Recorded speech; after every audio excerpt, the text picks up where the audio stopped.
Smarting from their unexpected losses, some Democrats are angry with President Obama for extending his hand to President-elect Trump to ensure a smooth transition of power. Democracy can be frustrating because democracy means that you don't always get 100% of what you want.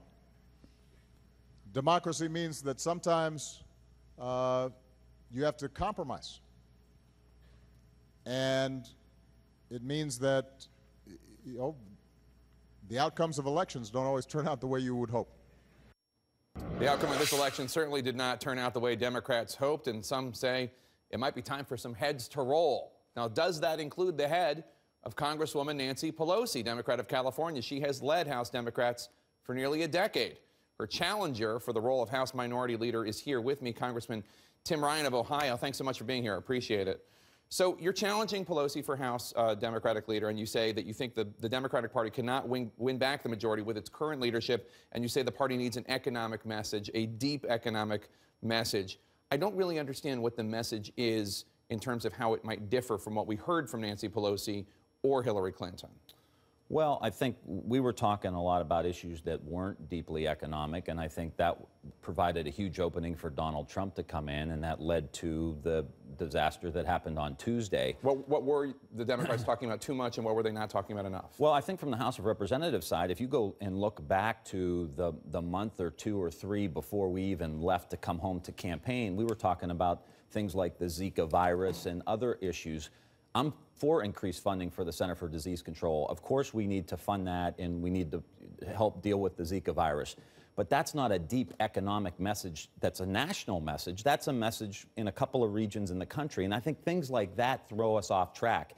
We need a brand as a party that says we are the party that are going to help working class people, white people, black people, brown people, gay people, straight people, improve opportunity for them to grow their wages, to have security, economic security, and we got off that message. And when we don't talk about economics, we lose elections. So I did hear Hillary Clinton talk about raising the minimum wage, and I did hear her talk about an infrastructure bill, and I did hear her talk about a lot of these issues that you're referring to. You're just saying that people in Ohio didn't hear it enough? Obviously, there was a lot of noise through it, but here's the deal. We have to talk about moving forward. I can't in good conscience hang this election around Nancy Pelosi's neck, of course. But moving forward, we have to win congressional seats in areas of the country that voted for Donald Trump, even in my district where they voted for me and they voted for Donald Trump. So I think I'm uniquely qualified because I know who these people are. And, some of them are friends of mine, neighbors of mine who voted for me and voted for Donald Trump. We have to get those people back into the fold.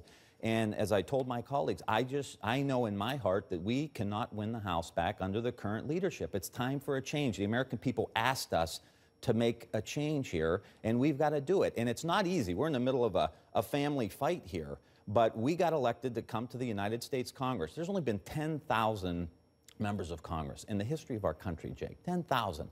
Wearing this pin is an honor. And with that comes the opportunity to have to make some really tough decisions, and sometimes they're family decisions. Well, let me ask you about a tough decision. We've got to move in another direction. Considering that your district went for you and for Donald Trump, let me ask you, do you think that House Democrats and Senate Democrats should try to cooperate with Donald Trump and work with him on issues where there might be some common ground, like, for instance, infrastructure, theoretically?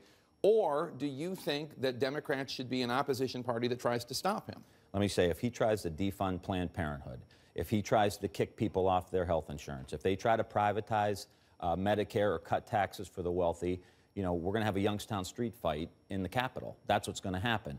If he has other opportunities where we can grow the economy, where we can invest in the working class people, knowing that a third of working class people are people of color, so this is our broad coalition, then we will look for places to work with him. But as I'm reading about his infrastructure bill in the last couple of days, it looks like a bunch of smoke and mirrors and some corporate giveaways. And if that's what it looks like, then he's going to have a fight on his hands. There's another fight going on, which is for the DNC chair position. Your colleague, Keith Ellison, Democrat of Minnesota, has picked up the support of Chuck Schumer, Bernie Sanders, Elizabeth Warren.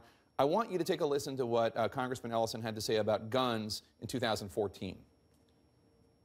Then why doesn't your party come out against the Second Amendment? Bill, I'm not sure which they would. I sure wish we Really? would. Because I never hear anybody in the Democratic Party say that. So that's your candidate for DNC chair saying that he sure wishes the Democratic Party would come out against the Second Amendment.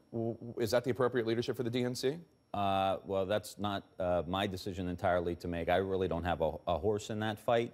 And so the DNC members are going to have to make that decision. But you want to ultimately. lead the Democratic Party in the House. You must have a position. That's not my position. My position on guns and gun violence is not to get rid of the Second Amendment. We need people who are sportsmen and can hunt and fish. We need to have background checks. We need to close the gun show loophole. We need to make sure terrorists don't have guns, and we need to close the Charleston loophole. Those are the things we are pushing. And I was on the House floor when we were having this sit-in on guns. I think that's an important discussion we need to have, but not to give away the Second Amendment. I don't think that's appropriate. But on the issue of gun violence, why do we have violence in our inner cities? It's economics. It's poverty issues. This economic message should drive everything we talk about as Democrats.